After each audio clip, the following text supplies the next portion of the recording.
the St. Lucia Labour Party never gave anybody any permission to build any structure on the Pitons. That was leader of the opposition, Philip J. Pierre, categorically denying that the SLP administration granted permission to developers to build on Gros Piton. The pristine World Heritage Site of the majestic Pitons has been thrust into the spotlight after pictures surfaced of ongoing construction of a structure that may threaten the World Heritage status of the Pitons.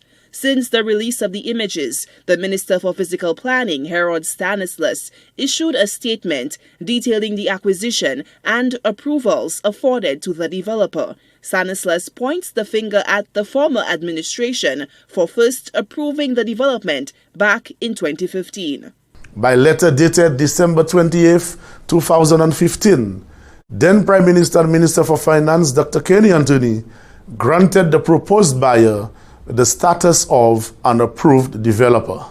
But leader of the opposition remains adamant that permission was not granted to build.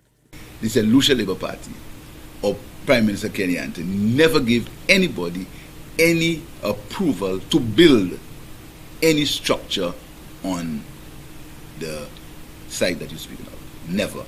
And you can find out for yourself. There's never been any building approval, never, by the Labour Party. Pierre contends that the St. Lucia Labour Party will remain focused on addressing the myriad of issues currently facing the island. Our party is not going to be sidestepped by propaganda or sidestepped by innuendo or sidestepped by downright maliciousness. Dr. Kenny Anthony, speaking with Christopher Hunt of UTV on Monday, explained the approval granted to the developer. Approved developer status is not approved status to construct a property or put on buildings on the site. No Prime Minister on his own has such authority. Approved developer status under the Special Development Areas Act, and incidentally, Soufrière was always designated as a special development area. That simply meant by its inclusion that approved developer status was granted for the purpose of receiving the concessions under the Act. Incidentally, the concession on stamp duty and, of course, vendors' tax was provided for the benefit of the St. Lucian family who, of course, had decided that they would sell the land.